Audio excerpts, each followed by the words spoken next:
Team, officially good afternoon. How are you? And wonderful looking around the gallery here and seeing all of your faces again.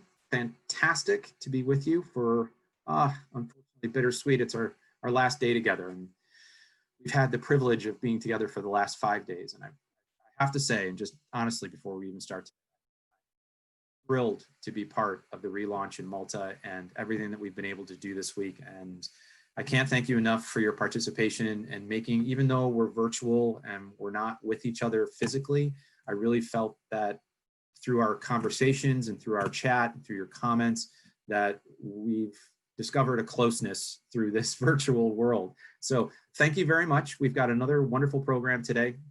I do have you for 2 hours, and through the course of that 2 hours, we're going to be talking about something that each and every one of us can relate to, and that is hospitality and driving the essence of hospitality.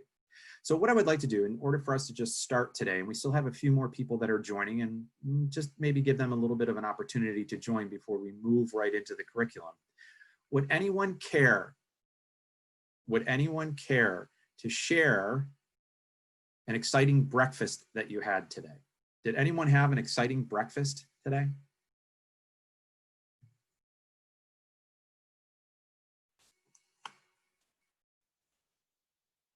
And you can either put it in the chat or you can chime in with your microphone. But how was breakfast? If you wish, I can share mine. Sure. I think it will be something that the Maltese, I don't know if they know of it, but there is I'm from Bethlehem. So basically we eat lots of times, but yes, we have let's say the original one that we even do it's homemade. So I take it usually with olive oil. And something that is very close to yogurt, which we call labane. And it's like you spray the yogurt and you come up with something very close to the spread of the cheese spread, something like that, but low fat, with a cup of coffee. Oh, that's every morning? I forgot the hot bread. You now, is it similar to naan? The bread, is it? Usually we have our own bread, which is close to the pita here, but we can do it, of course, at home too. But usually, of course, now here I buy it. Sometimes I get very excited and do it, but usually I buy it. But I love the Maltese bread. It's very close to ours, but I hear Maltese bread is absolutely amazing. And all right, so olive oil, yogurt, pita, and coffee. I love it. Which we call za'atar. It's very za'atar? Yes, it comes with sesame seeds. Oh, I love it. I love it. And forgive me because it's not coming up on the screen, and I apologize. Is Mona? Is this Mona? Yes. Mona. Okay. Thank you, Mona. Thanks. Who else? How was breakfast this morning? We got a couple in the chat. Let's see where we are with the chat.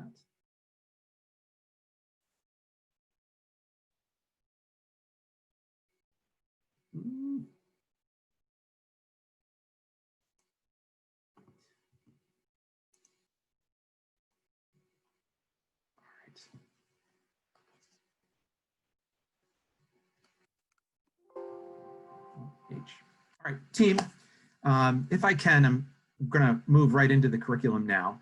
And so today's topic that we're going to be discussing is driving essence of hospitality. And when we start, I want to make sure that we follow the same curriculum guidelines that we've been following with our other trainings, which is in the beginning to have a very clear understanding and an understanding of each other. So in the spirit of that, if we take a look at driving the essence of hospitality, the first step is to better understand from each other what we believe hospitality is. So can we start our first discussion this morning around your thoughts and your beliefs on what is hospitality? And again, we can either put it in the chat or we can start with audio. And I welcome audio. And your comments, you just have to hit the space bar if it's more convenient on your PC, and your mic will open up. And then when you release the space bar, it will go back again on mute. but whatever you prefer.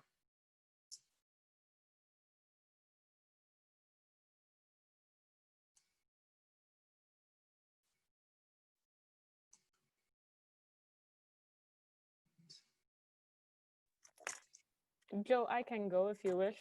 It's I wish, Stephanie. yes. um, Thank you, Stephanie.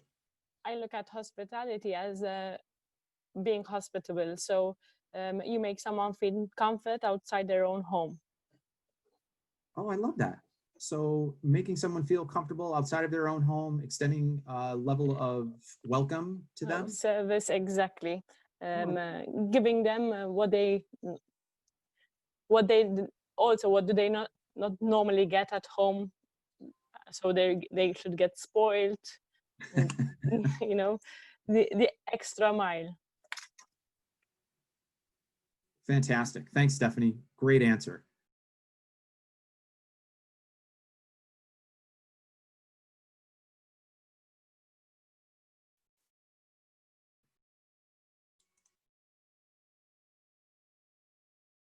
Team, I am currently right now trying to pull up the chat, but it doesn't seem to be appearing on my screen. So if we're placing items in the chat right now, I apologize for being a little quiet. And until I can get this online, would anyone else care to just unmute and speak a bit on your thoughts on hospitality? That would be gracious at the moment.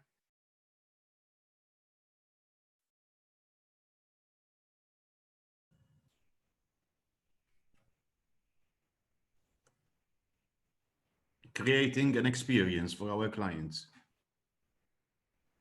Beautiful. I love that. So it's all about creating an experience for your clients. Nikolai, is this you? Good morning. It was me, Joe, Lino. Oh, No. Lino, fantastic. Thank you, Lino.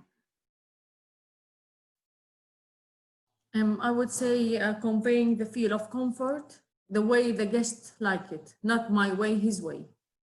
Oh, I love it. So a guest-centered experience and extending a level of comfort for them. Perfect. Oh, Stephanie, you had 2 figs for breakfast. It's all coming through now. Fantastic. A bowl of Special K, Alex. Good. Not really. Cereals, yogurt. It's still a good breakfast, team. Coffee, tea. I know my breakfast was coffee this morning too. All right, let's move through these. Oh, fantastic comments so far. Thank you. Smoothie, almond milk, essential, friendly, welcome. All right, so now we're moving into, so taking care of people. Mario, good. A home away from home, Roberta. And to make a person feel extra welcome and enjoys the A to Z experience. I like that, Rena. And Gwendolyn with hospitality and the art of serving others. Oh, it's an art form. It is an art form. Gwendolyn, I'm going to take that with me. I love the way you phrased that. Creating special experiences. The art of providing a welcome. So Aaron, you have the same. This is nice. Efficient and caring service. Valentina, taking care of people within a place away from home. I love it. Stephen, making someone feel at home. Providing service by attentive to someone's requests and needs in a welcome and polite manner. Yes, Rita. Well, we got some from our past training there, talking about courtesy and manners and being polite. Can I be controversial and comment on the feel of home thing? Oh, of course.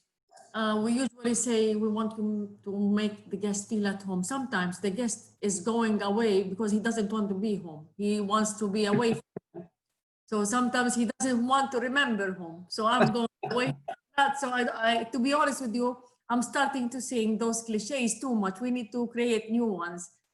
So them now became so much like it's a cliche that it doesn't, sometimes it just slips away without any feel or meaning or any emotional contact. So basically, sometimes I go away from home because there are maybe bad experiences that I don't want to remember at home. That's a brilliant point. And if anything gets into the point of being cliche or being ingenuine or not genuine, then we should move away from it. If it is that you have the old the old hotel industry, in the beginning, a lot of them were converted homes. And so therefore, that's where that original terminology came, is when someone came, you were welcoming them into your home, and then it moved into making them feel at home. And I love it. And it's not controversial. Well, it is controversial, and it's good, because controversy is good. There always should be a level of perspective that makes what we do rich. And if this is a common theme, but it's a common theme and people they're not behind it, then we need to come up with something that they are behind. And if your teams are going to follow you, this is exactly the type of training and thinking and mindset that we need to have moving forward.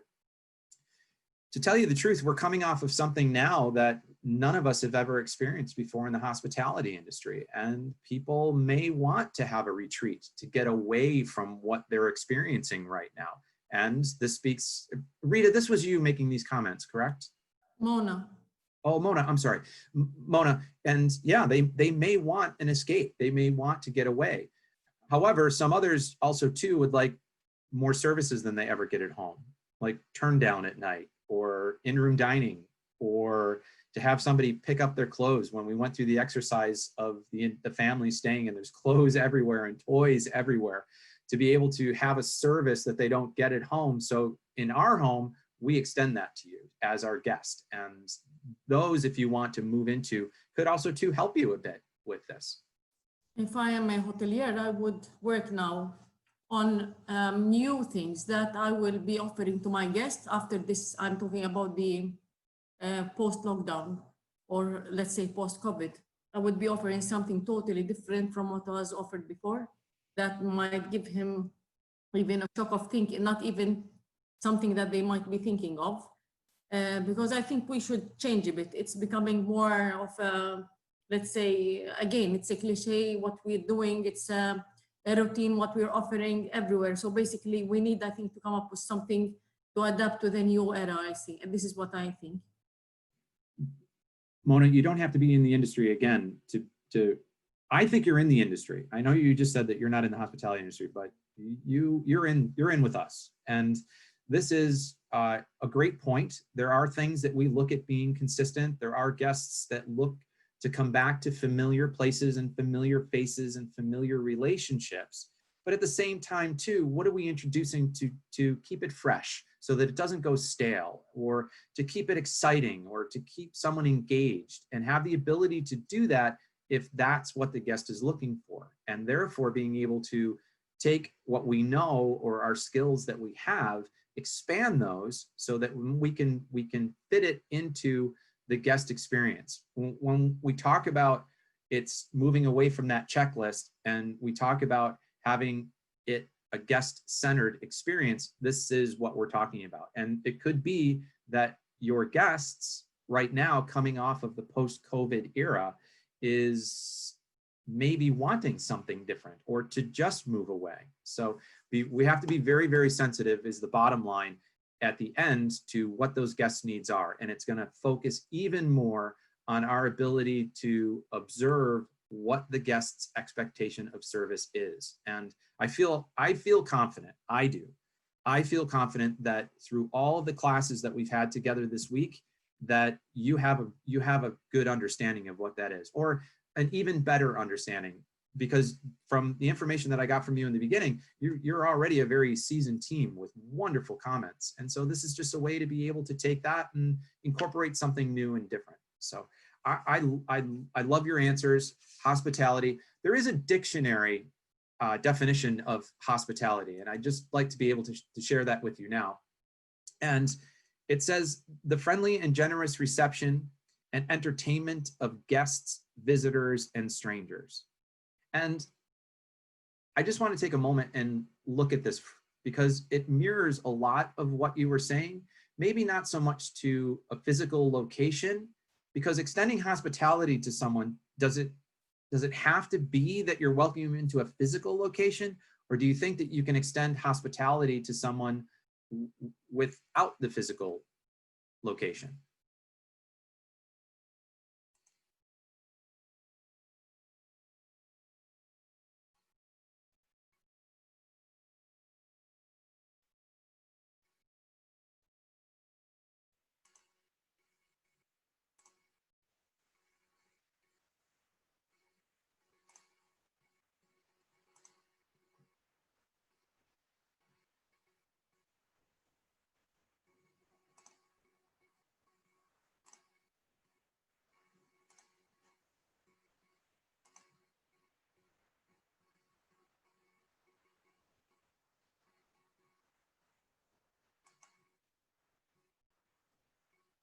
For sure, without, especially now.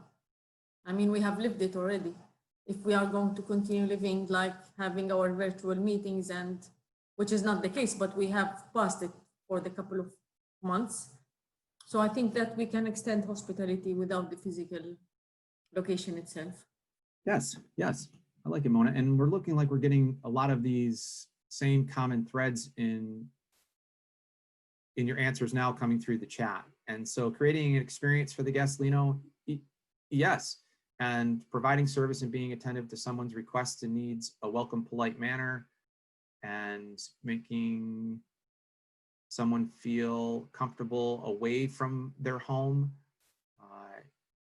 So Ruth, could be without a physical location, sure. And we extend without a physical location to mostly at times on the phone and with guests. Oh, I love it, right? So we even have a very large portion of the service that we extend that is not face-to-face, such as a telephone conversation. And you can certainly extend the level of hospitality through those interactions as well. Experience local, yes.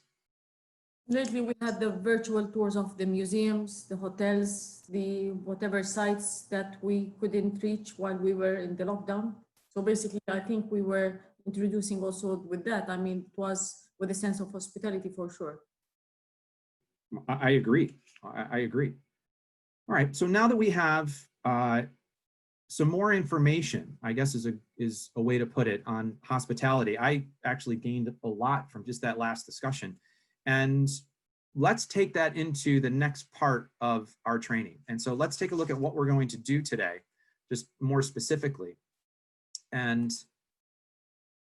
defining your expectation of hospitality. We're going to identify stressful conditions standing in the way of your extension of hospitality. Practicing your expectation of hospitality, and then proactively managing and maintaining the essence of hospitality. So further defining your expectation of hospitality, it started off with just the discussion that we've already had, but I want to move it into something that is a little bit more specific. So if we take a look at defining your expectation of hospitality, what I would like for you to do now is, and if you can, you don't necessarily have to put it in the chat. We're going to come back to the chat to discuss it. This first step would just be you recording it on paper. And if I can encourage you that we are going to maybe come back to what you record. So if you want to place it in an area that gives you enough room to put and add more things to this first step, I would highly encourage you to do that.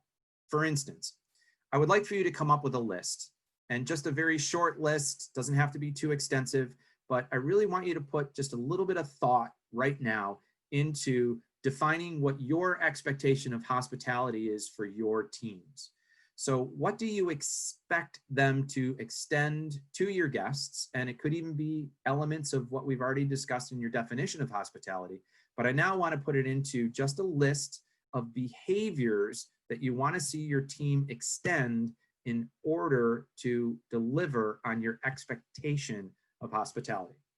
So if you can just take a few moments now and create a list of behaviors that you would like to see your teams demonstrate in their delivery of hospitality.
Oh, Raina, yes, I just see in your chat now if I could repeat the question. So I've also put the question up on the screen. If you don't have a screen, I certainly will just repeat it.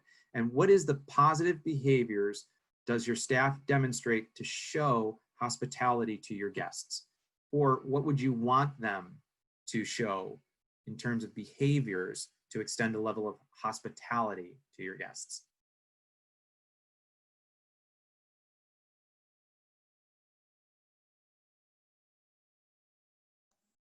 Thank you. Thank you, Joe. Oh, you're welcome, Ruth. Always, always ask. Always ask.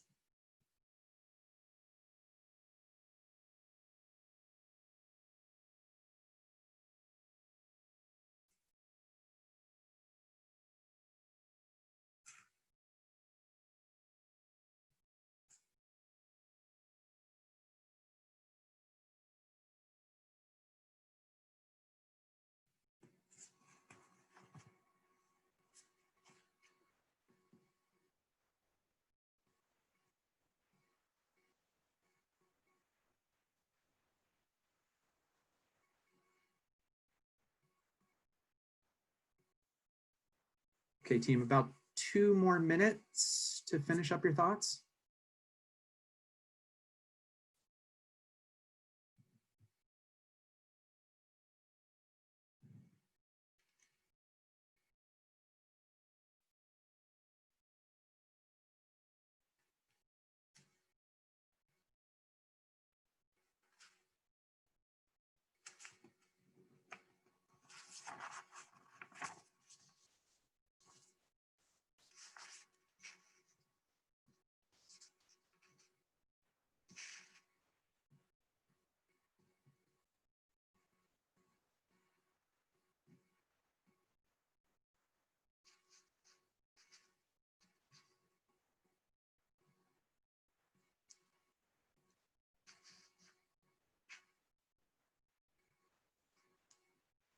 And team, let's 1 more minute. We'll give 1 more minute to finalize the list.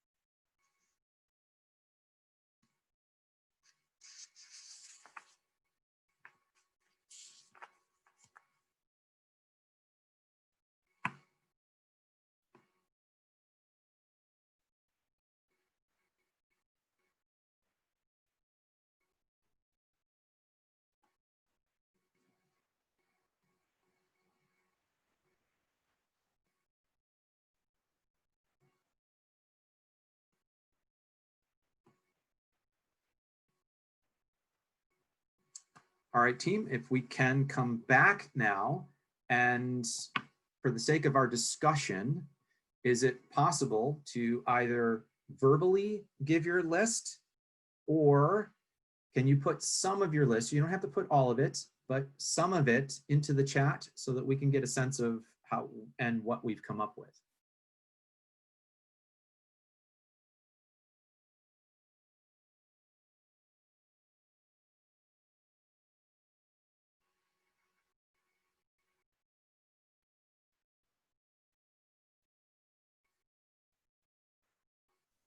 Can I read mine? Oh, you most certainly may, Lino. So I put empathetic, positive, genuine, friendly, efficient, committed, hospitable, practical. Wow, that's a great list, Lino. I like that. Good job. Rita, we have attitude, approachable, friendly, attentive, polite, understand by asking questions, product and brand knowledge, perfect. And, oh, to show integrity. Very nice. Thanks, Rita. Alex, positive attitude, trying to exceed expectations, good. And extra mile, friendly, actually care, attitude, efficient, very good, Sandra. Annabelle, gentle, show interest. Andrew and Quentin, treat every guest individually and personally. take interest and be approachable. Efficiency, make time and effort for the guests. And gain trust from the clients and guests, always there to help. Allow them to feel comfortable in your space. Value for money. Value is a big piece of somebody's guest experience. And if they're spending a lot of money with you, most certainly they want to see value in that spend. I like the comment. Ruth, genuine smile, empathetic, committed, listen to understand, passionate about their job. And just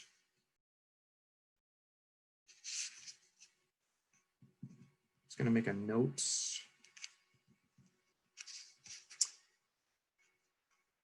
Mario, attitude, show interest, efficiency, smile.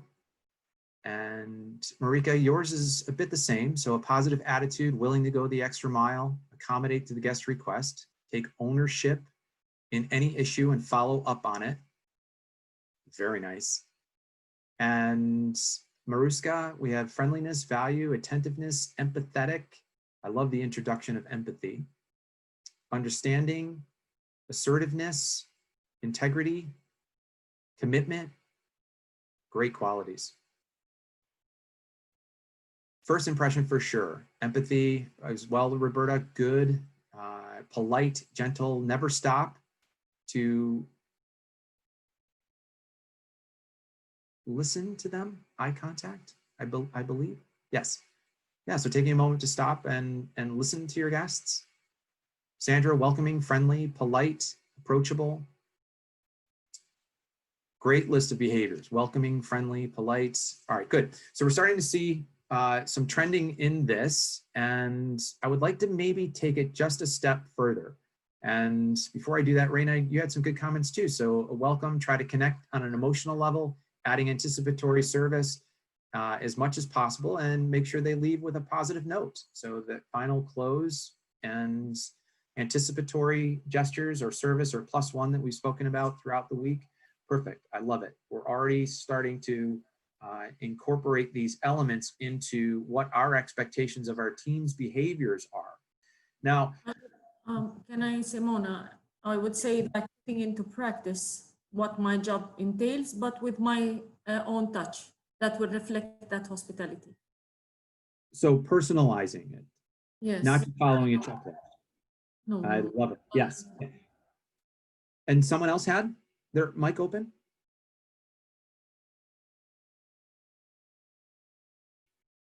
All right, so team, what I would like to do now is, now that you have this list, and Lino, a lot of your list set the pace for this, and some of you actually followed suit, which means there are some commonalities in your answers. And what I would like to do, since we have everyone together, is to just take a moment, and if you have on your list a behavior that is vague, or a behavior that is an outcome, we have to maybe put a little bit more definition to how do we get to that outcome.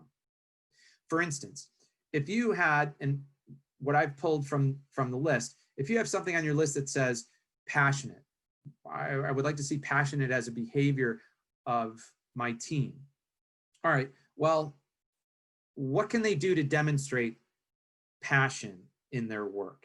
And just put a little bit of definition on just what that could be. It might be that passion could be that anticipatory or that +1 service. If the person is really wanting and willing to extend a level of service, that's where the anticipatory service or the genuine service comes in. Graceful. If you want your teams to be graceful, what could they do to demonstrate that behavior to the guest, and put some definition to that. So graceful, maybe their uniform, clean and well fitted. That is a graceful presentation of their uniform. It could be graceful is their movements and not rushed through their movements, or it could be their tone. They could have a graceful tone to their voice. and just put a little bit of definition to those terms that are undefined a bit. It could even polite, warmth, pampered, caring. These are all things that I had heard, and I just want to make sure that if your list, just take a few moments now and just define them a bit. What are the actual standards that can be extended that these behaviors will be the outcome?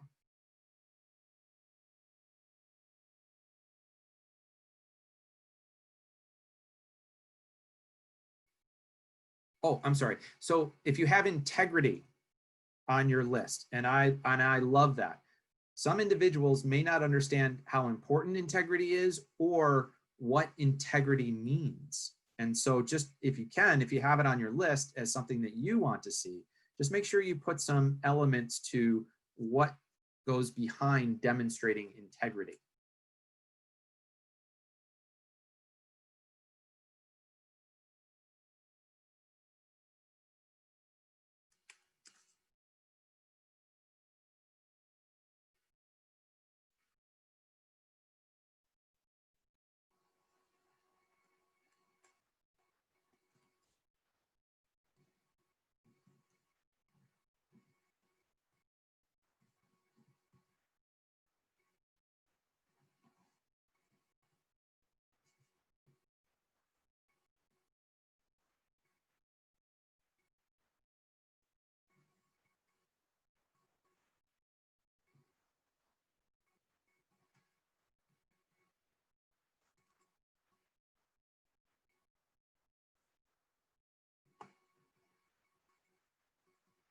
And team, if you have integrity on your list, or you would like to see a level of integrity demonstrated by your team, especially since you have such a seasonal team and teams that are coming in for just a 3 or 4 month period of time, if you would like a suggestion or recommendation on how to reinforce integrity with your teams, I can certainly do that. All you have to do is either put it in the chat or open your mic and ask me to do that, and I will share that.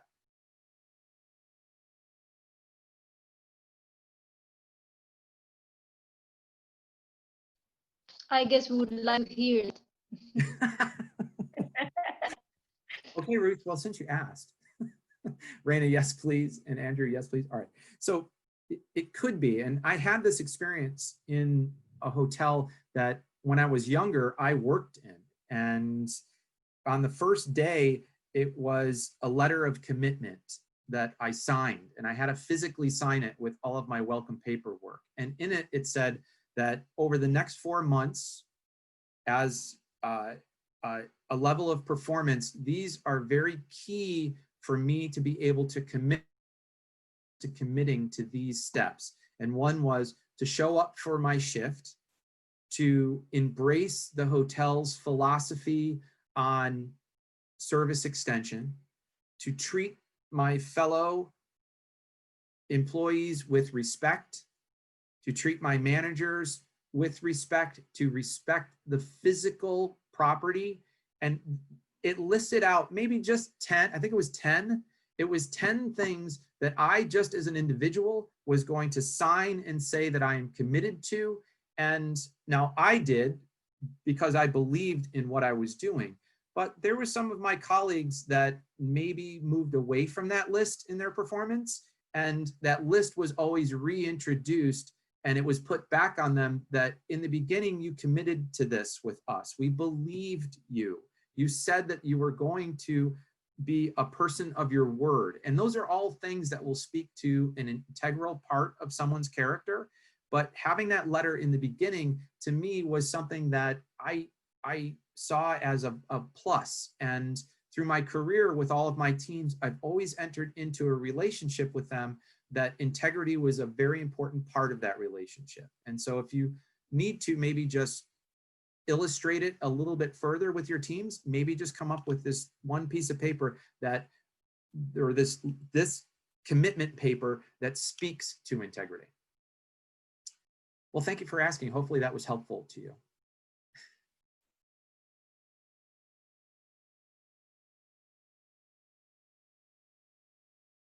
All right, team, for the sake of the conversation and a little bit of how and what you've been working on, you can certainly still continue to work on this list because we're going to stay in this dialogue for a moment. But I would like to, if I may, ask that if you could put an example, not all of your list, but just put an example in the chat so that I can see what you're doing, and then also to share it with the team and give just a more in-depth element when it comes to defining what's going to be behind that behavior. So if you wouldn't mind sharing maybe one, maybe you take polite, and if that was on your list, and just give me a little bit of the standards behind what your team needs to do to demonstrate that behavior with your guests of being polite.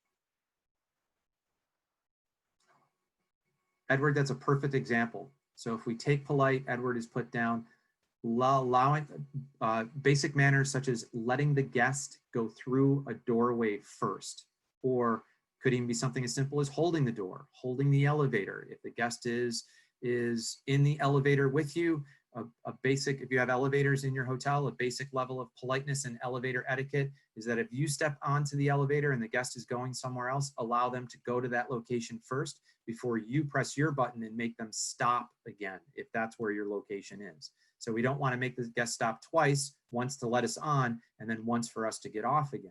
So demonstrating those two things, that's going to clearly give your guest a message that your team is behaving politely. Great one, Edward. Maruska, acknowledge all the guests' requests, body language, tone, voice. Do not use slang words. Perfect. These are all elements that if they are followed in steps of service, then of course it's going to give your guest an understanding and the behavior of your team is being polite. Integrity, honesty, truthful, respect, no ripoff, or what is best for you. Reina, would you mind maybe perhaps furthering that comment? Yes, like when you have the client, not what is best for you, but for the client. Even if you guide him to choose something or whatever, you don't consider what is good for your ego, like to sell the most expensive wine or to, but being in touch with the client and check what he would prefer, or you know, like Yes, for perfect. me So that's integrity. It's not that, yeah. achieving my goal, but achieving what the client prefers. So at the end of the day, when the time passes, you give him the bill and he goes out, like he would be perfectly happy. For me, that's integrity. Yeah, fantastic. That's exactly what I was hoping your comments meant. And that is, again, going back to the guest-centered experience and better understanding what the guest's expectation of service is.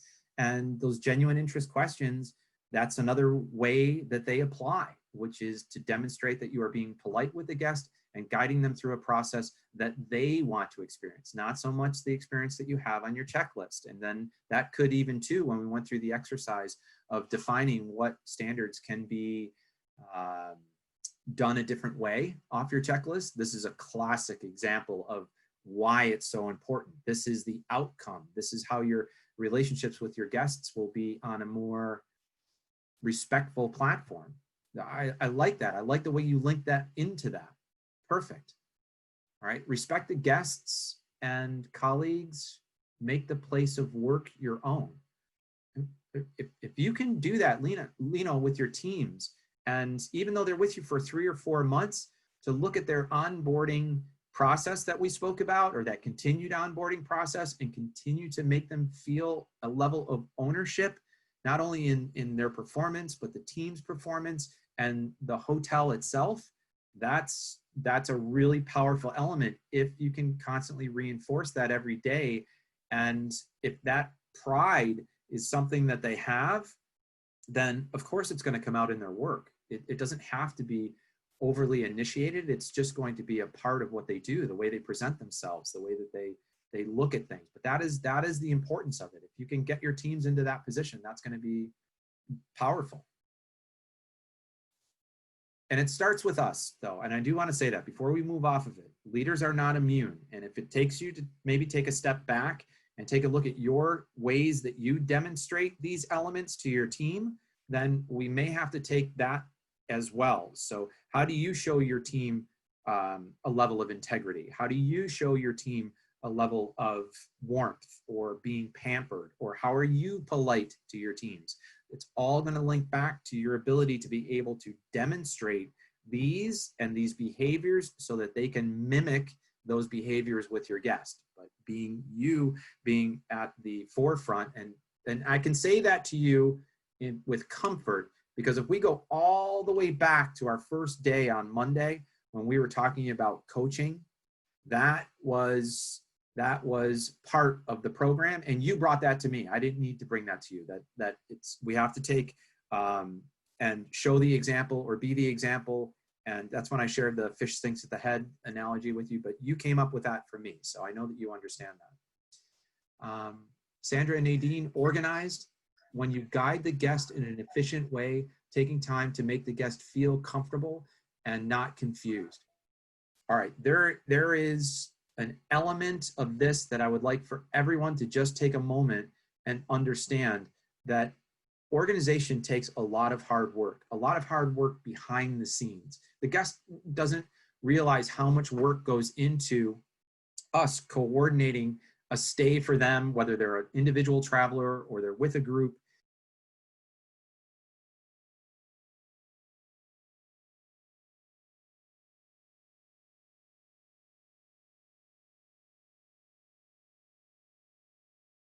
And the organization, when it comes to a relaxing environment for your teams. I'm sorry, team, I think I might have froze there for a minute, but hopefully I'm back. You can just give me a thumbs up if I'm back. Ruth, am I back? Okay, great, thank you. And thanks. Yeah, so your guests are going to relax more in an organized environment than they're going to relax in an environment that is unorganized. And they may never see it, or many may not realize it, but when things reach that level of organization, that's when we can continue giving a level of service that is genuine and relaxed and resort-like, I guess I could say. All right, so now that we have some definite behaviors, and you've put some wonderful definition to those behaviors, it's time now to move into the next step of our training. So we understand the hospitality, or have a better understanding of hospitality, the definition of it. We now have identified the behaviors that we would like our teams to extend in hospitality, or extending hospitality to your guests. We've put some further definition to maybe some of the more vague behaviors, which very well done. It's not easy to do, and very well done. Now let's take a look at something different, and you may not have taken this into consideration before. So I want you to just take a moment and identify now some stressful conditions that may exist within the environment, and they could be physical conditions that may exist in the environment. They could be guest-initiated stress in the environment. They could be peer-to-peer, so it could be that one department is putting pressure on another department. It could be deadlines or Difficult boss. What is it, Mona? Difficult boss. Difficult boss, most definitely. We're not immune in this equation either. And sometimes we do it intentionally. I will say that, and I can honestly say in my leadership, there was times where I did it intentionally. I did, but most of the times I did it unintentionally, which means I didn't mean it, but I did do it.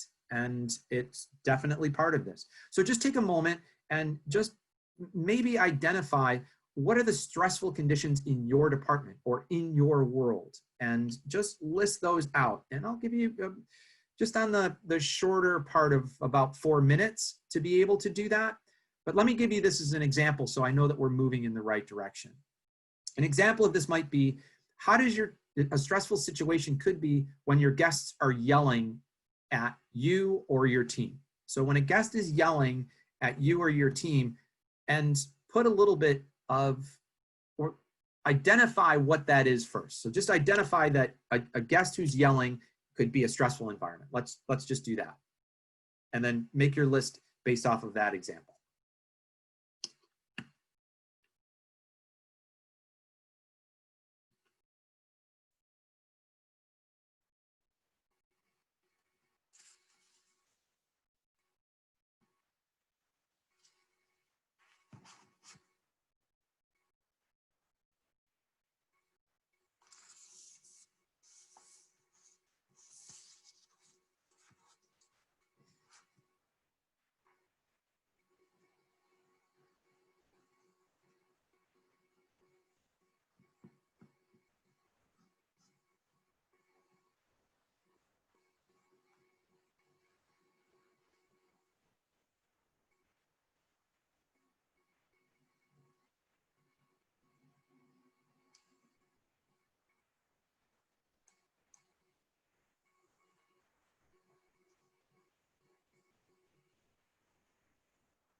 Okay, team, just on the shy side of 1 minute left, so about 50 seconds.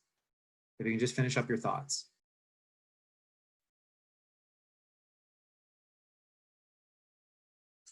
But if you would like more time to dedicate to this, all you have to do is just put it in the chat, and it's all about you. If you need more time, we can certainly dedicate a little bit more time to it.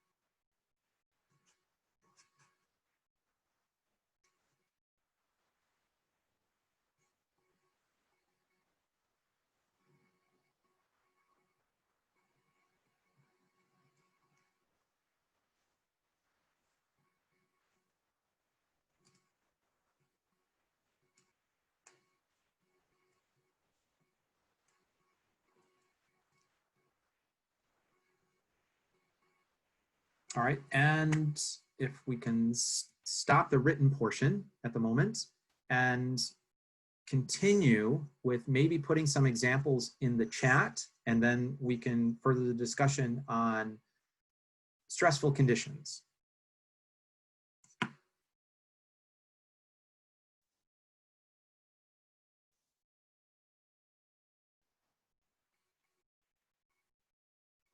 Staff calling out sick, putting pressure on the rest of the team.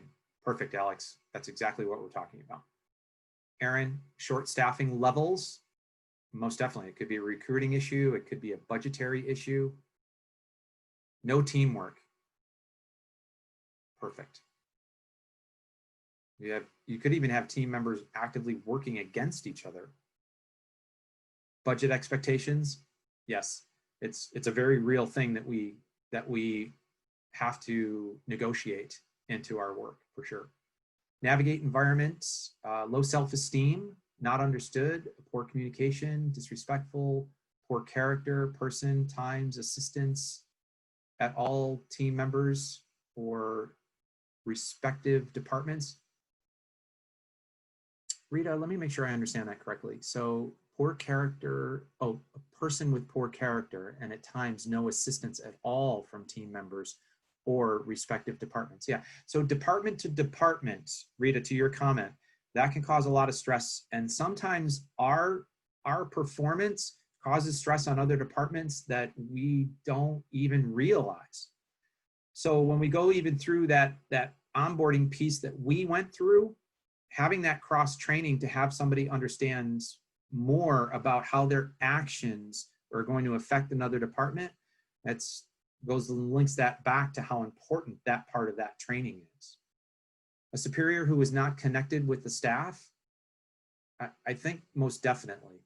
And when we say setting the example, now connecting with the staff, we've got barriers, and there's physical barriers that exist with connecting with your teams. And then there's also 2 generational barriers that may exist with connecting with your teams.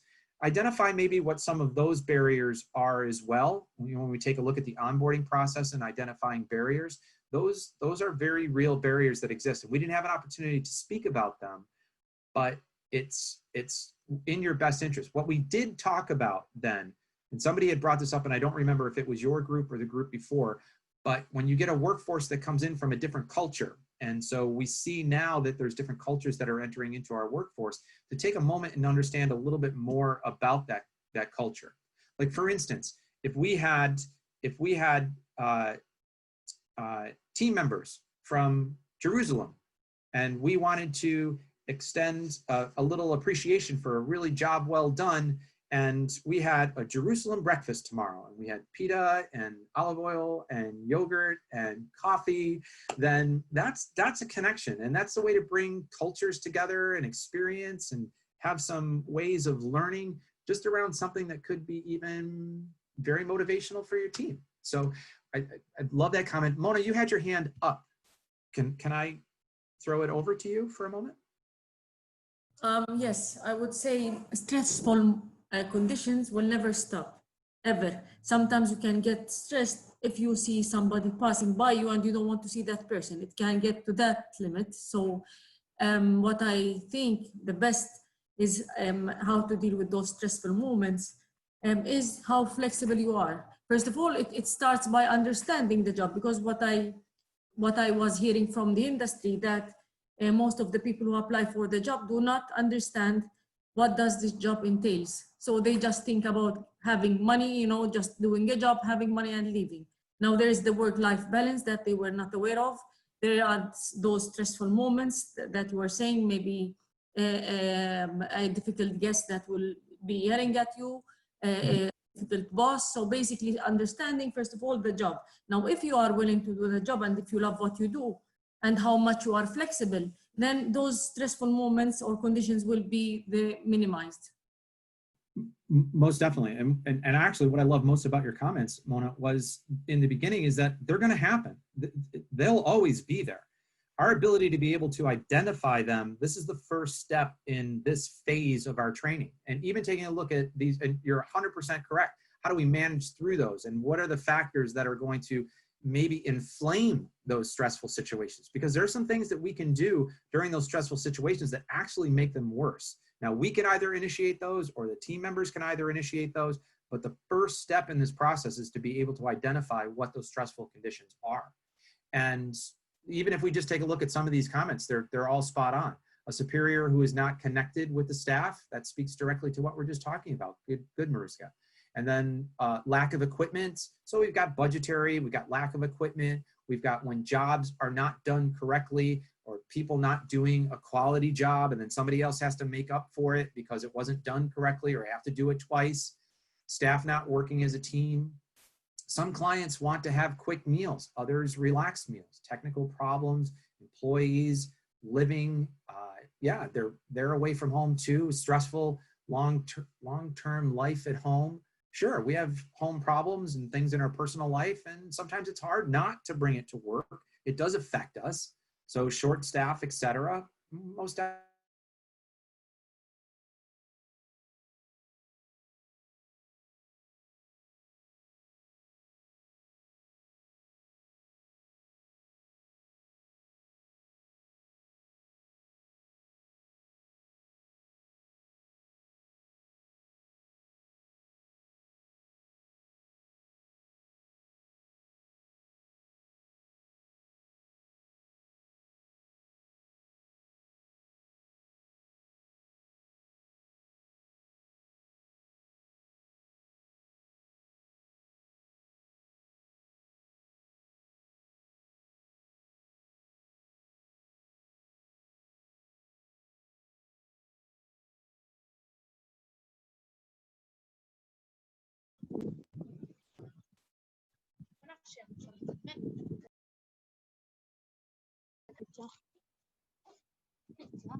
Team, can you hear me? Oh, Welcome fantastic. back. I'm back. Oh my, I don't know what happened. Yeah, it's fine. Thank you very much. Oh, so everyone's back. All right. So if I can, where did I cut out? Where did I stop with you? What was the last thing I said?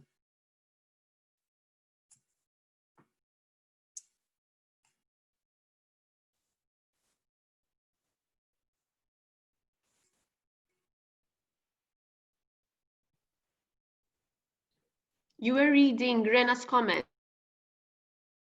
Oh, I was reading Raina's comments. All right. And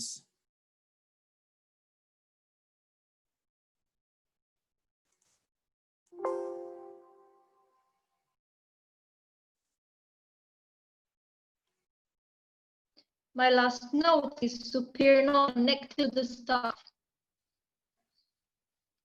oh, as we were talking, okay, so we were talking about, oh, I'm sorry, I'm just trying to get the presentation back up and we should have it now. I apologize.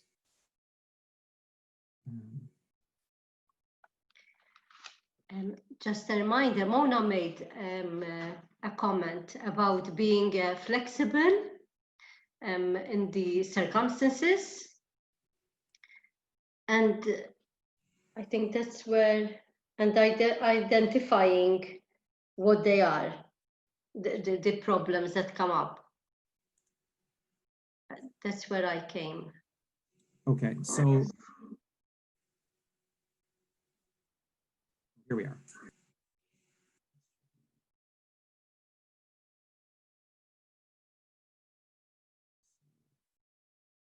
I apologize for the slight hiccup.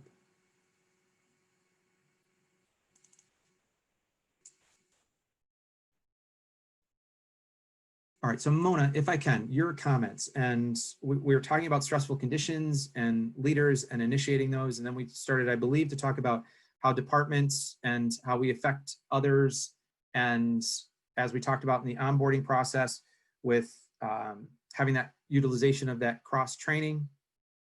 When we talk about stress, welcome back, thank you very much, Mariska.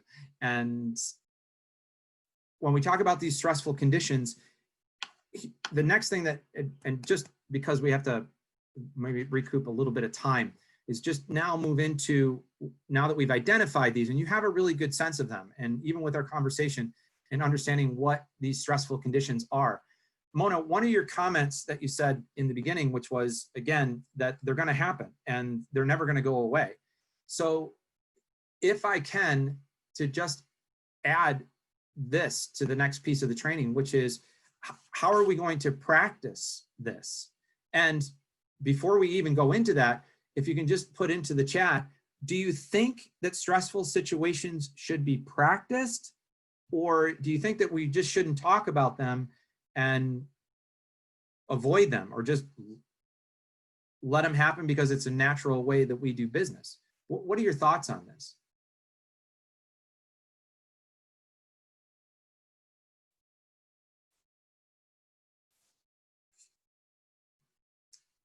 I think, of course, practice them, because the more you practice, the more you get used to something, and it becomes less stressful every time you do it. I love that answer. So of course, practice something that's stressful and you become better at it. Plus you build confidence in the people. Well, we know that's one of the things that is the most important outcome. And when we talked about earlier, confidence in our coaching seminar, again, confidence is something that comes from knowledge or experience. And so this experience, would be lending to that practice. Yeah, practice pre-shift meetings or make it a part of onboarding program. Perfect. Andrew Quinton, spot on.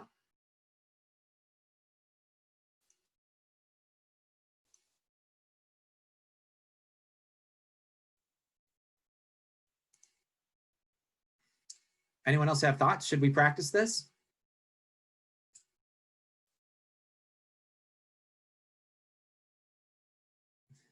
Okay, it seems to be, yes, the general consensus. Great. All right, so let's take a next step in this portion of the exercise. And we've answered the first question here, right? So should they be practiced? Yes. And so what tools can we use to practice these situations? What would it look like, sound like, feel like? I love the comment here, Andrew, with practicing in pre-shifts. All right, does anyone else have any suggestions or recommendations?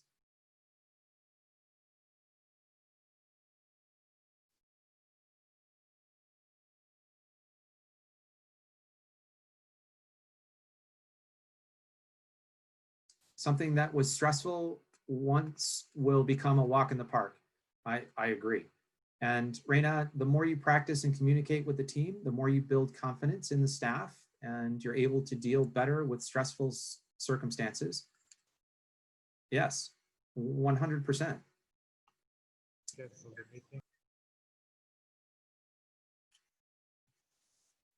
Was there an audio comment there from someone? It didn't quite come through.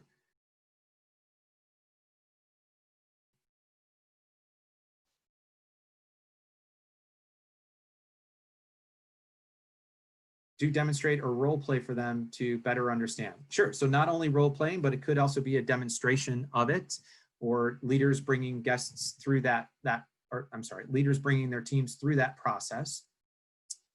All right, and good. All right, so the general consensus here, and I love to see this. It's the answer that I was hoping you would come up with, and that is that it has a place in our training. And if you take your impactful pre-shift meetings that Melanie brought to you, there was some exercises that she explained during that training process, that 5-minute impactful training, that you could relate to this. It doesn't necessarily just have to be an interpretation of the standards, but it also could be a demonstration of those standards and then throw a stressful element on top of it. So now that I've just given you a bit of a framework, I would like for you to take 6 minutes, just the next 6 minutes, go back to your list of the original behaviors that you want your teams to extend, the steps that it would take to demonstrate that behavior, and now just take it one step further. So you have a behavior, which is an outcome. You have steps that will get you to that outcome, or if you deliver these standards, it will get you to that outcome. Now, what would it look like in your world as an exercise? So maybe coming up with suggestions or recommendations that Melanie had given you during the pre-shift exercise training, or coming up with something that you know or feel, but just come up with a brief little exercise to demonstrate. You don't have to come up with exercises for all of your behaviors. Let's just maybe take 1 or 2 in the next 6 minutes and see if you can come up with 1 or 2 exercises, and just take some time to dedicate to that. What would it look like, sound like? And don't worry about whether or not you've never done it before. Even if you're just creating it right now, that would be a wonderful thing. Just what do you think would be something that would be impactful with the message and interactive with your teams? And let's take it from there.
Okay, team, just about at the halfway mark. So about 3 more minutes left to continue with creating these exercises.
Okay, team, we have about a minute left, and you can certainly go ahead and finish up your thoughts within that last minute. If you have, or you're in a position to, what I would like to do is discuss some of the ones that you've come up with and be able to share those with the group so that we can learn from each other. If you'd like to, if you've finished, to start maybe putting one in the chat or what you've come up with for the exercise, how it would look, when it could happen, just a few details that we could discuss. You can certainly start that process now and finish up, and we'll spend a few more minutes putting elements into the chat so that we can further the discussion. So either you can start the chat now, or you can start the chat in a minute, and looks like we've already gotten a few in. Perfect. So Rita, Marika, thank you for your contributions. We will read them in a bit. Lino, good job. Perfect. Okay, good. So we'll just take a few minutes and put some of those into the chat now. And once we get the chat populated, then we will enter into the discussion of what some of these exercises could be.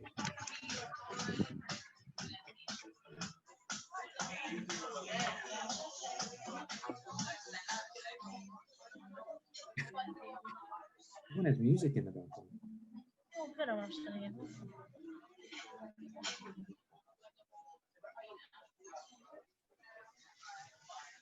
Kale, pesto, pancetta, roasted cherry tomatoes, baby spinach, gravy. Adesso lo vediamo,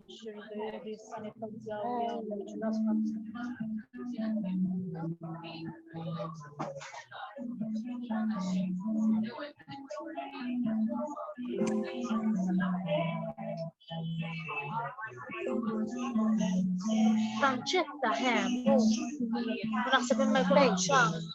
Ma ħobbix, ma Thanks, Peter.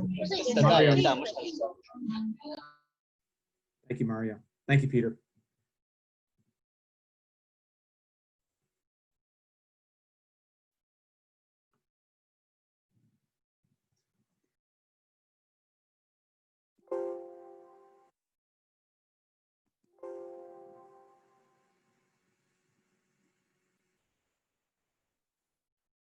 No apologies needed, Mario. All right, so let's take a look at some of the examples that we have in the chat already, and we'll continue with the conversation. And if you have a moment to place a couple in yourself, or if you would like to give a verbal demonstration of what this is, all you have to do is unmute or raise your hand, and we can certainly have you join the conversation through your audio. So Marika, pre-shift meetings and debriefs after to discuss what happened.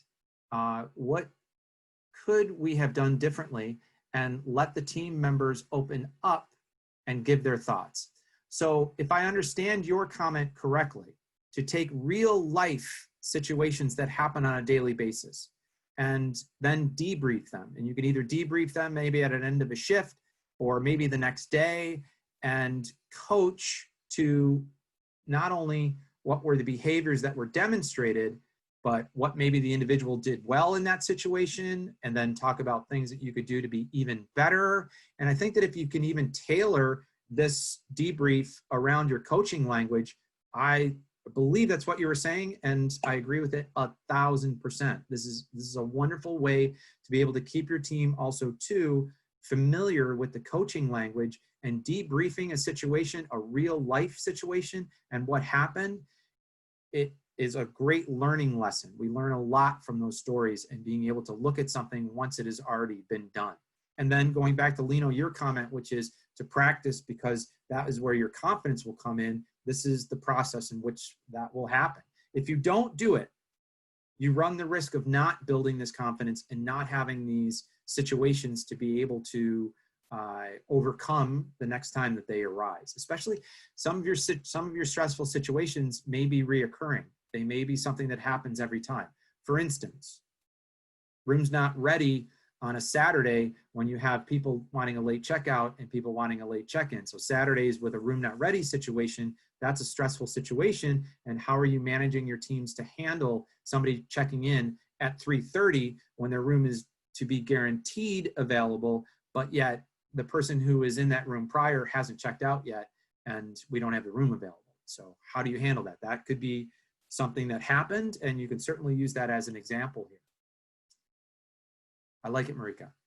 Good. Aaron, post-shift meetings and debriefs following stressful situation could also help avoid and reduce stressful situations themselves. Perfect. It's the same thing. So you're both thinking along the same way. It's perfect. And maybe role play a circumstance that already happened. Good, Raina, you have the same. So using real life things that happen will present real life scenarios, and they're very impactful. Do demonstrate, Rita, role play, and for them to understand more. It's the best way to be able to really get a good performance so that we can coach to the performance. So the role play is ever so essential. I'm glad you're coming up with this on your own. I don't have to tell you. All I have to do is agree. And discuss the essence of time management, for instance, teaching them the importance of time. For example, you can certainly incorporate time into this process because, well, it could be lost. We could lose a sense of time while we're under something that's stressful or a stressful condition. And expectations of your hotel, showing efficiency, perfect. Lead by example. Lino, this was your affirmation of this, which was right. And pre-shift meetings can be very useful for getting to know the team and more of a team built. Yeah, so use it as a team building exercise for most definitely. And more interesting and diverse we make them, the better, and checking with the team with what works best for them. Most definitely. So the more that you get them into, but if I can encourage you on this, this is the essence of your coaching. For instance, getting your team together in a productive conversation about handling stressful situations, that's what's going to build your team. Not putting them in the situation and saying, Joe, you can't do that. Or come on, Joe, you have to be a little bit better with your performance. That wasn't the right answer. Who can do a better job than Joe? You don't want to be able to put somebody into a position that they feel very uncomfortable about even getting into that practice again with you.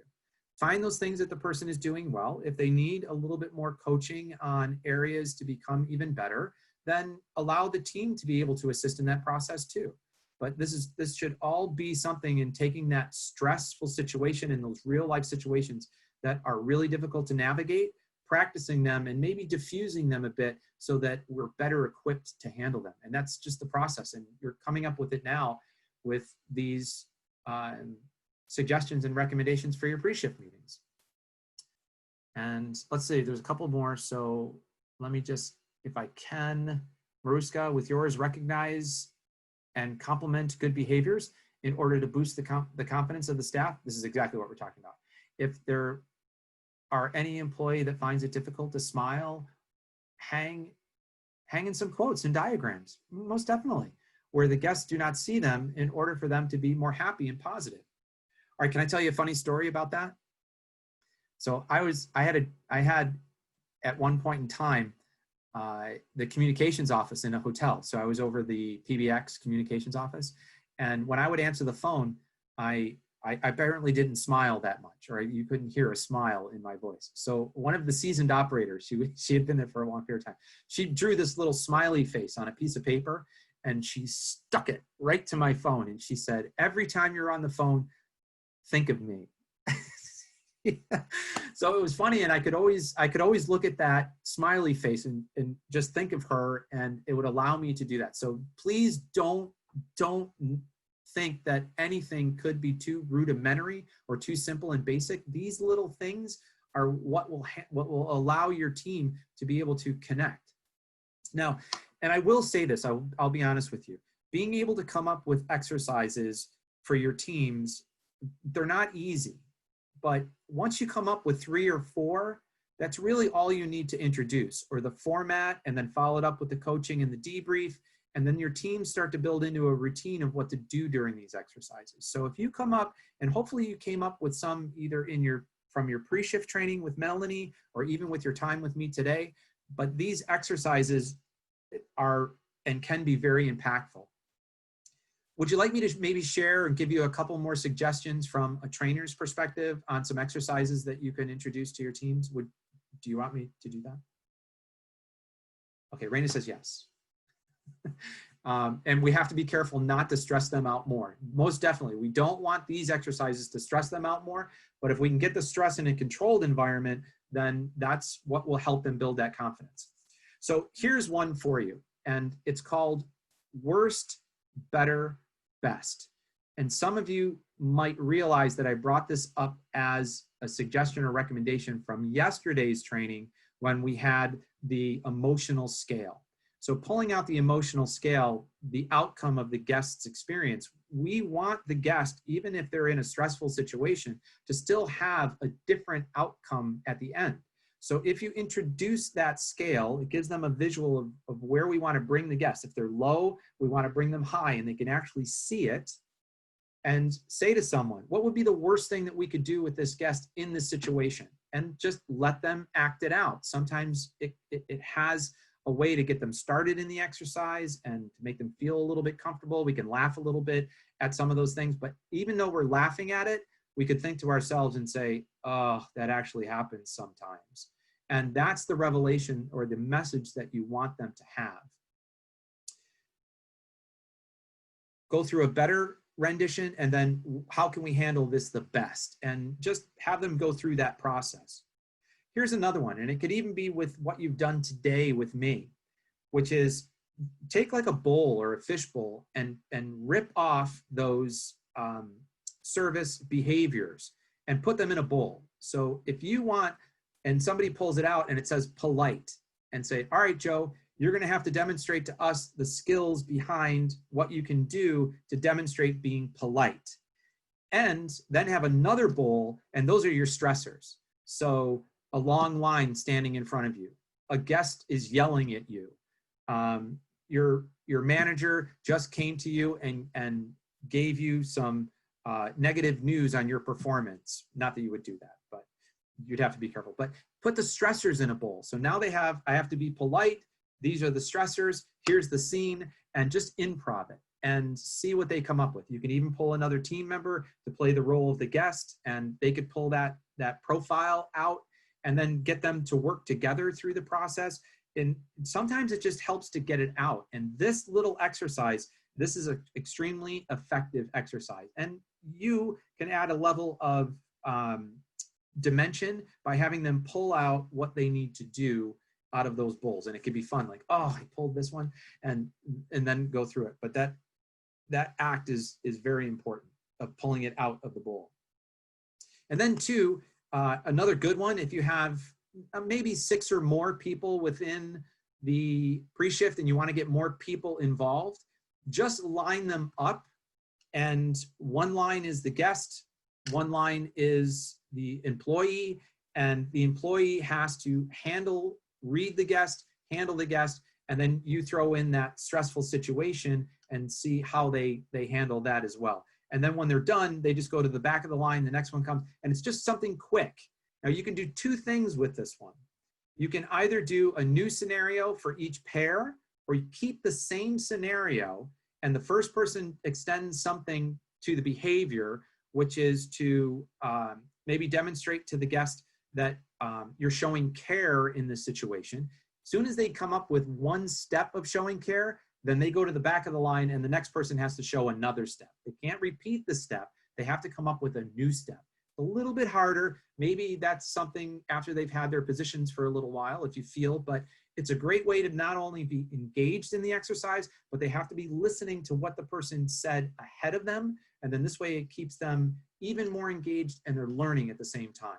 So even with those 3 exercises, those are 3 good exercises that you can fashion into with your suggestions and have some impactful exercises during your pre-shift meetings. But practicing stressful situations, I can't emphasize this enough, how important it is with your teams. All right, any questions on that? Anything that I can answer or any other further elements before we move on to the next section?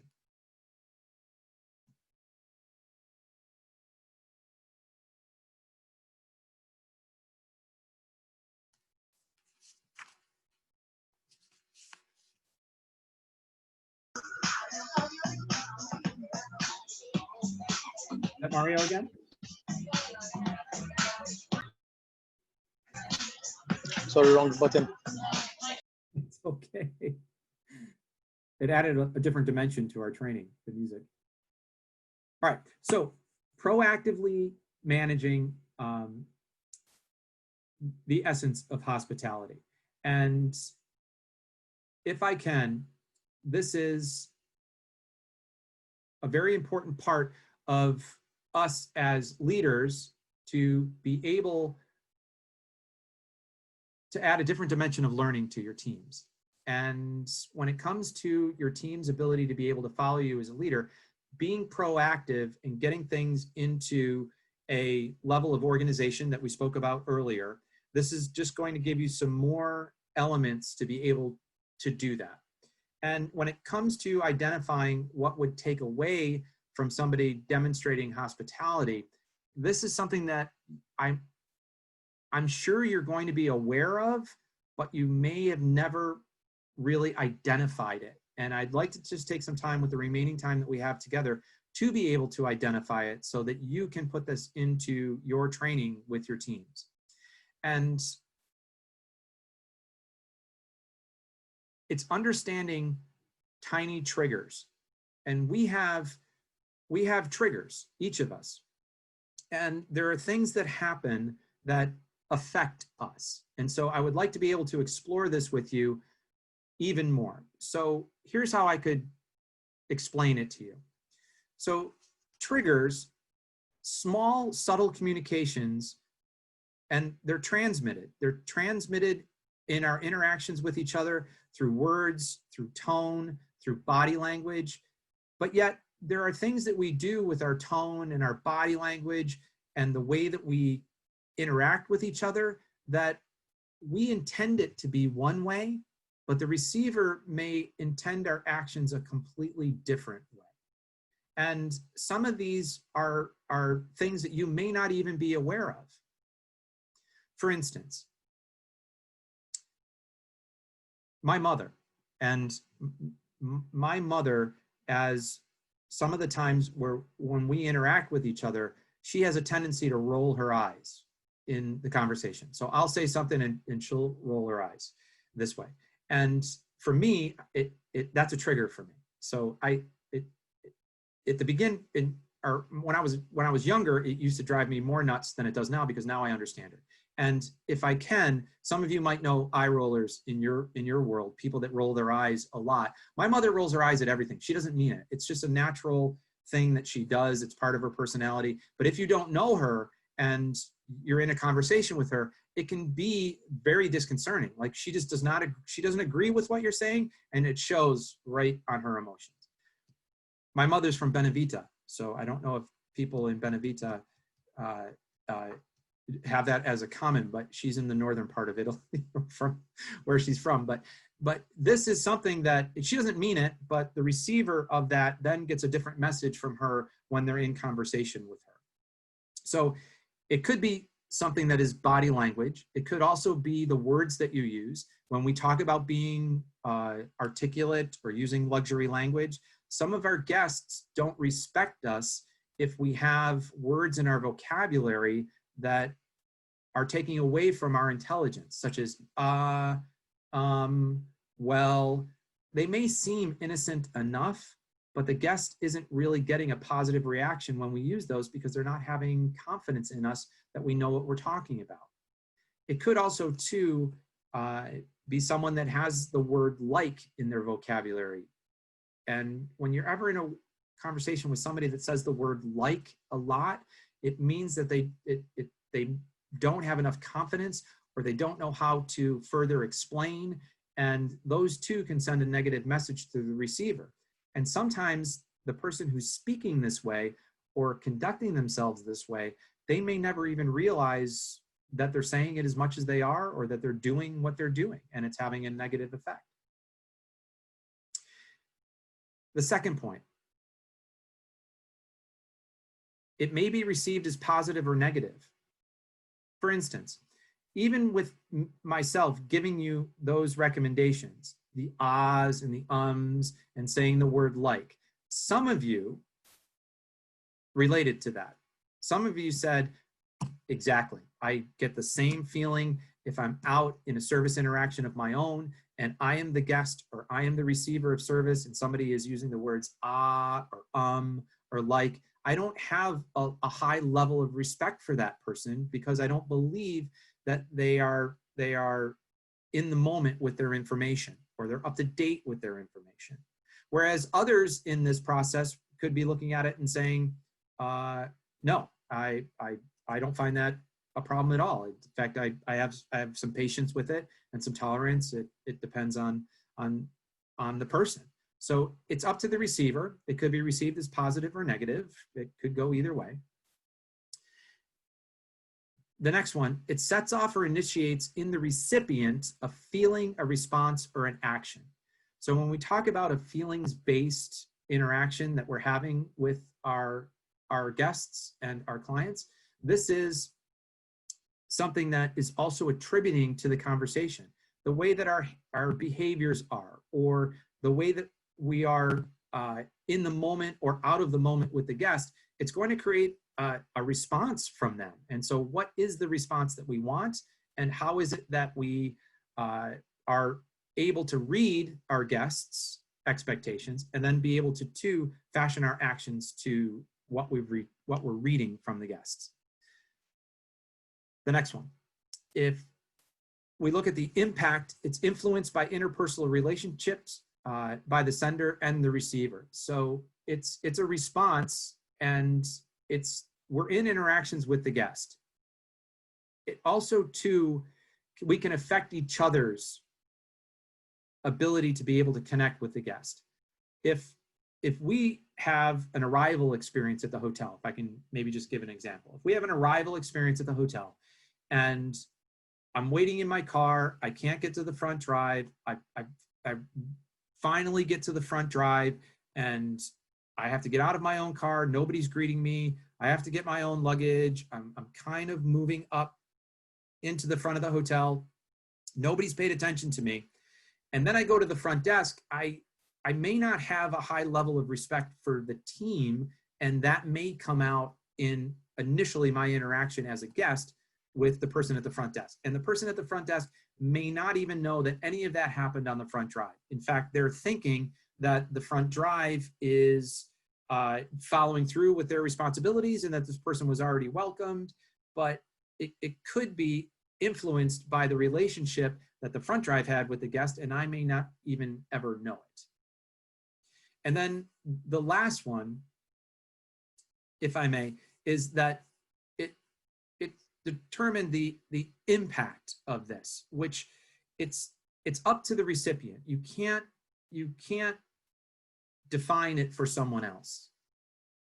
Each of us are different, and this is another way in which we are different. And some things may bother you today, and that same thing that happens tomorrow maybe you're in a better mood. Maybe you had more sleep. Maybe you have more patience. And now it doesn't bother you anymore. So it even could be that some of these triggers just might be more amplified one day than they are another day. So as you can see, there's some complexity to the triggers themselves, and it's in our best interest to further define what these are. So what I would love to do is this, and we can use the chat to continue to communicate with each other. And here's what I would like to do. I'd like to give you some examples of triggers. And if you can put in the chat, you can either put in a Y for yes or an N for no. You don't even have to spell it all the way out. But if I can just start to get a sense of where you are on each of these triggers. And let's start here.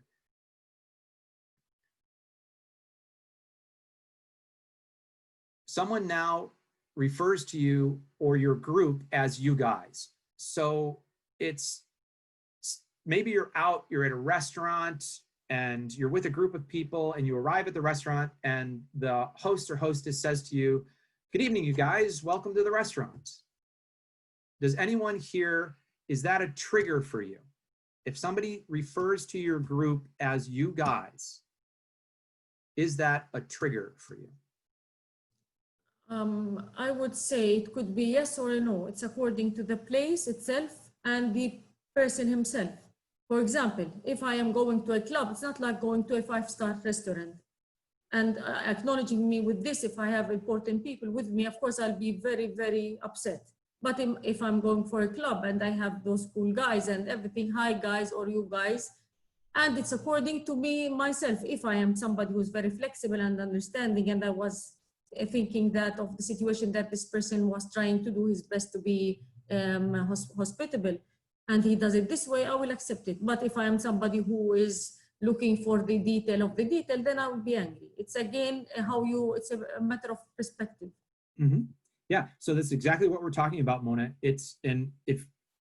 To just go back to the slide before this, it's affected by the environment. So where are you? Are you at a club? Are you at a high-end restaurant? So it's going to be affected by the environment. That's going to have an element in it. If you're in a lower, more casual approach to service, and the person says, "You guys, welcome to the restaurant," all right, it may not have such an effect.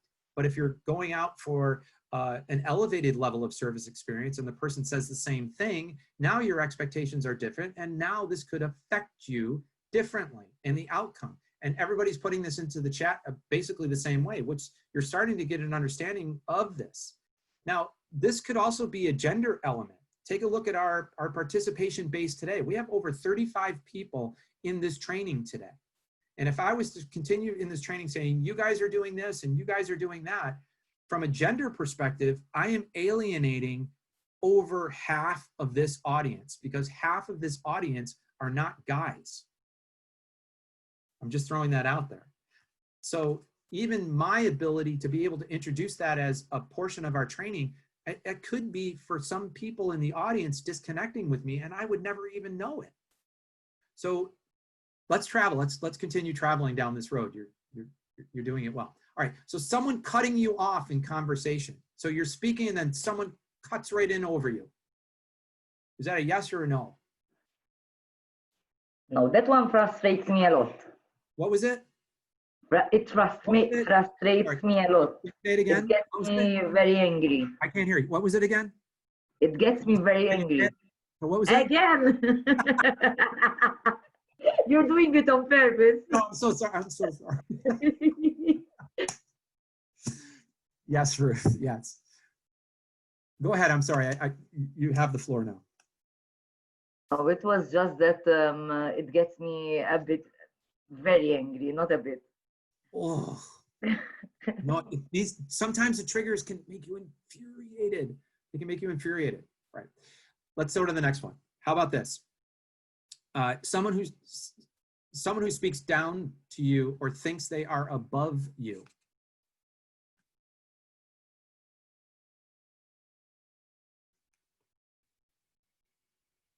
And we're getting a lot of yeses. Please, also too, for our dialogue, if anyone says that it's not, then if it's not a trigger for you, then just put that in as a no, because we're trending a lot of yeses, which is understandable. It upsets me big time, even more so than just a yes. Okay, good, Marika. Yes. All right, let's go to the next one. Someone who is rude to you.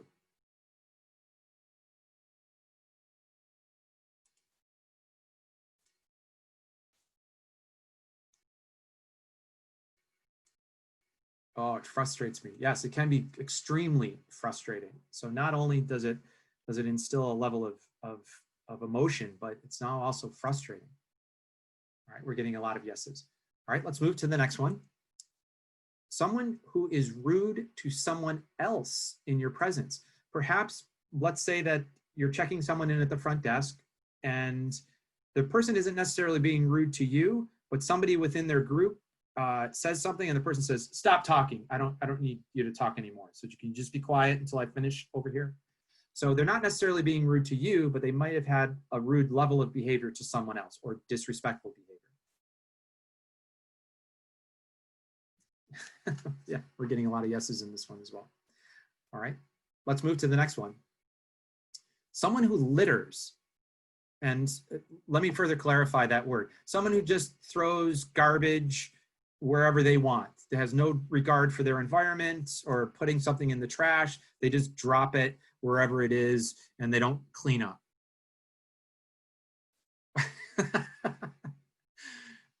Marika, I guess that's really frustrating for you. Oh, yes. Oh, we're getting a lot more comments on this one. It upsets me. Yes. And I usually tell them, Ruth, oh, big time. Oh, all right. What about someone who's disrespectful? And it could either be littering or verbally or cutting you off. This is more of a general term, but sometimes we have an understanding of respect our own, but if you feel that they're disrespecting either you or your environment or someone else, assertively, I make a point. Yes, yes, yes, yes, yes. Okay, we're getting a lot of yeses here. All right, someone who is late. Is that a trigger for you? So it could be that you have a shift and you're working and then the next person coming in is late, or you have a planned event, or you have something that you want to start, like a pre-shift meeting, and people come in late. And because cultures have a different understanding of time. For instance, if I can clarify this, when people from the United States travel to the Caribbean islands, they're beautiful string of islands, not as like your archipelago. They're longer in their distance, and they travel to different islands. Island time is different than most people's time. And if you have a 2 o'clock meeting, you could have people coming in at 20 after 2 or 2:15 and just coming in very casually, and they don't think anything of it. Yeah, so it depends on why they're late. Okay, so that could be one. I hate it. I hate it. Wow, this is getting stronger in our language. It was just supposed to be a yes or no. No, But for me, it depends as well, Joe, because it might be that a person is stuck in traffic and we have a meeting at a certain time and they can't make it. So it depends. So Ruth, if I can, because that further illustrates the point from the previous slide, it could be dependent on your relationship. Ruth, if you constantly show up to my meetings on time, and I know that time is important to you, and if there's something and you're always constantly there, when that one time that happens that you're in traffic or something that happened, that's when you have a complete understanding of that individual, because you know it's not a behavior that happens all the time.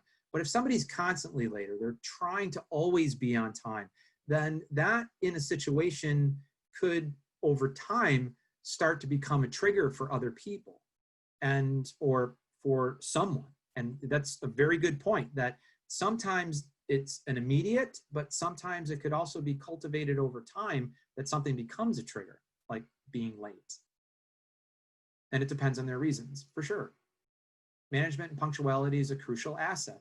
Well, when we talk about those behaviors that we're trying to demonstrate with our teams, especially if your teams are having a struggle with efficiency, my recommendation is to ensure that everything that you do with them is done in an even more efficient manner. or something that you overemphasize, which is if you start your meeting and you want it to start at 2 o'clock, then your meeting started at 2 o'clock. If people are late coming to the meeting, they can certainly be addressed on that, but we're not going to repeat information. We're not going to accommodate them. We're not going to do things that will make their life easier. If they want to be, they have to be, and set those precedences that that is what needs to happen. And then through that behavior is when they will take not only the concept, but then also their actions into the field. All right. Someone who's unorganized, is that a trigger for you?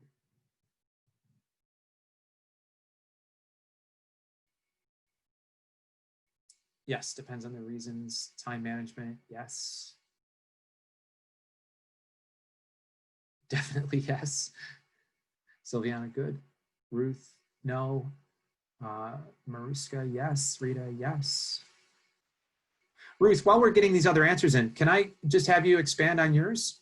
Because this isn't a trigger for you. No, it's not. I mean, I'm a very highly organized person myself, but I can understand that people they work by being unorganized. Their way of doing things, not saying it the right way, but with their way. So I accept it.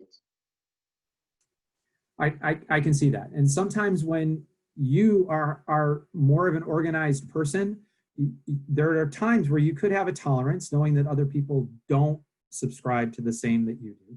There's also too at times where organized, highly organized people will also help others to become organized. It's a teaching element, and you find this great satisfaction because it's wonderful to have those principles applied, and somebody else could say, wow, my life is less stressful. I know where to find this. It's a great part of your learning connection. So for you, you've found that, that's invaluable. I love that. All right. How about someone who doesn't say thank you? Is that a trigger for you? And I know that we talked about that yesterday, or no, I didn't have you yesterday during the why. That was your very first training with Angelina in the why behind the standard. But if you don't receive a thank you or appreciation, is this a trigger for you?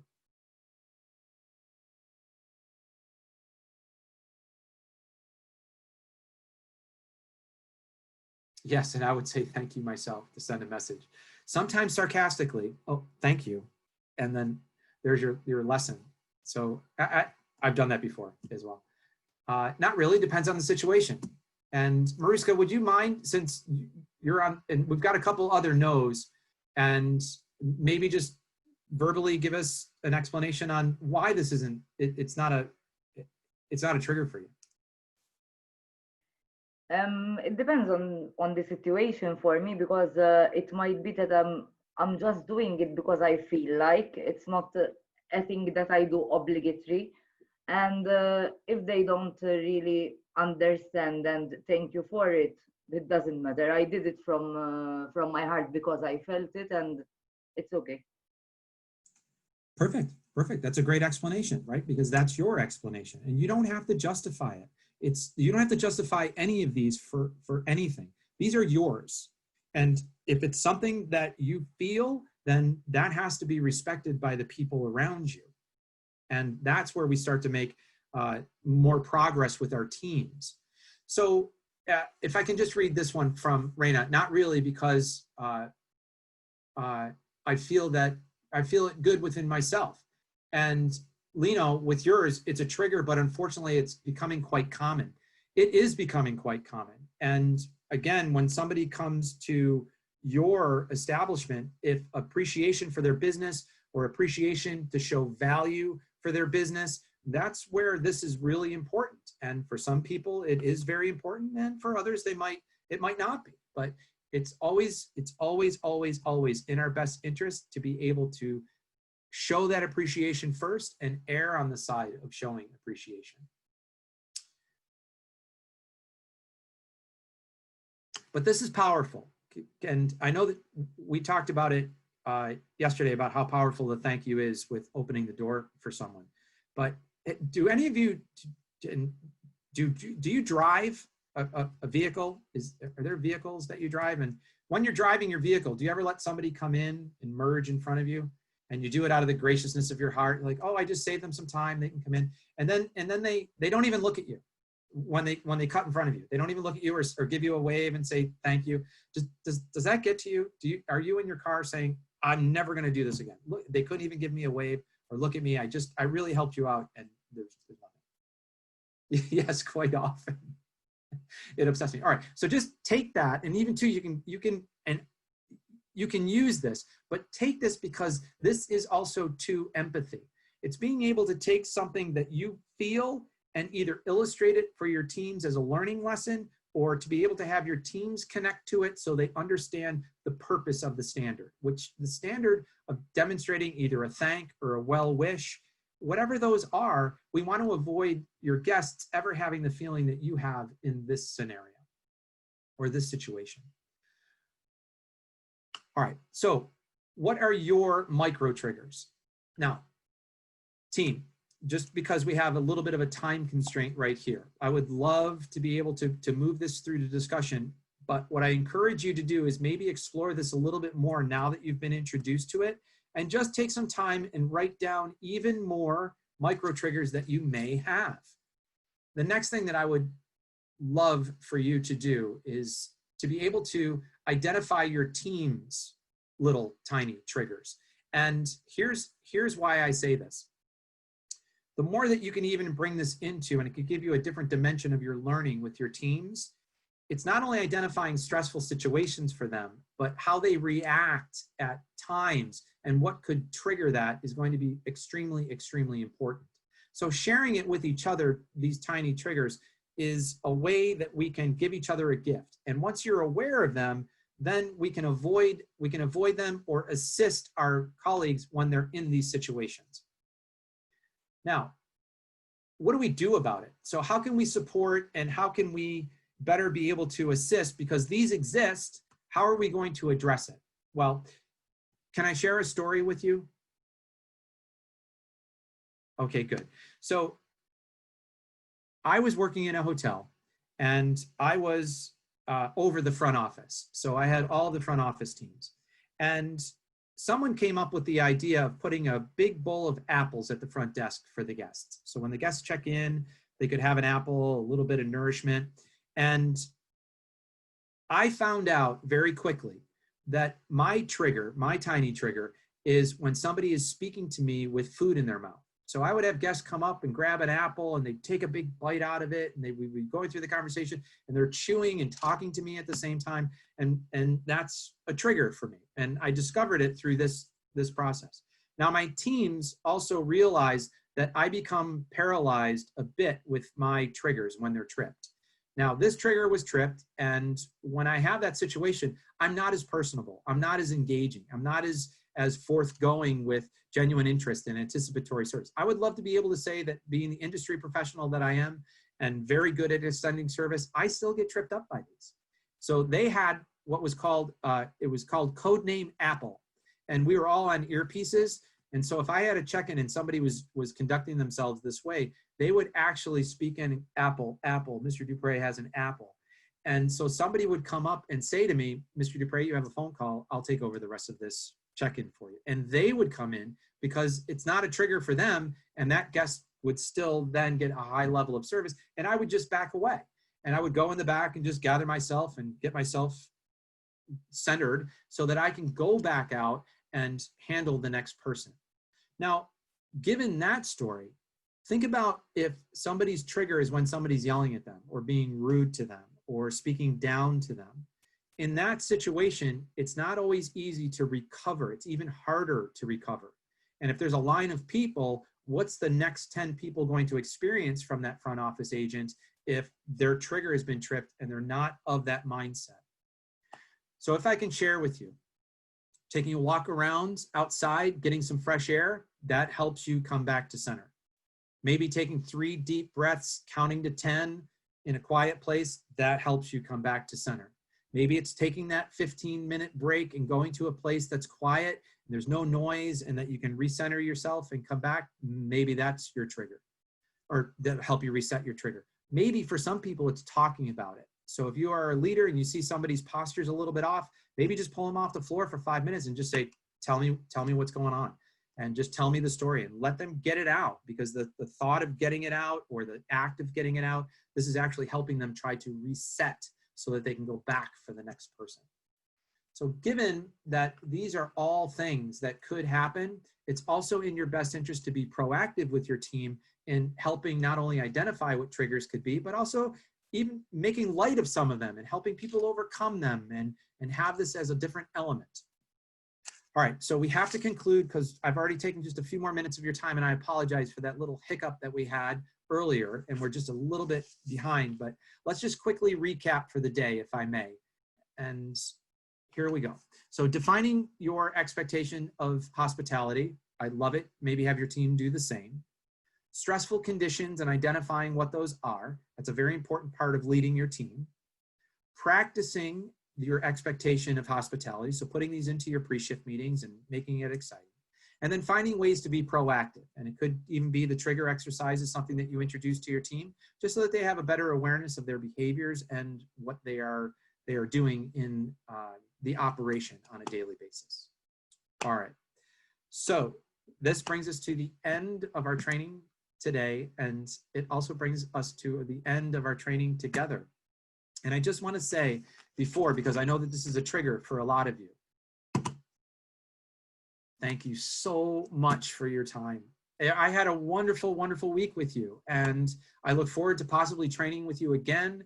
And I wish you all the luck in the world in relaunching in our post-COVID-19 world. And I hope that you can experience your teams and your guests on a different level, but it was wonderful spending time with you. I do keep in touch with a lot of teams through LinkedIn. If it's something that you keep in touch with and you'd like to keep in touch in the future, I would welcome the opportunity. If you have any questions, just reach out to me and I'll be more than happy to do my best to get that question answered for you. So have a wonderful rest of the afternoon. Enjoy your training, your second training this afternoon. And I really look forward to possibly either meeting you in person or working with you in the future. Good luck. Thank you. Thank Thank you. you. Thank you. Thank you. Thank you so much.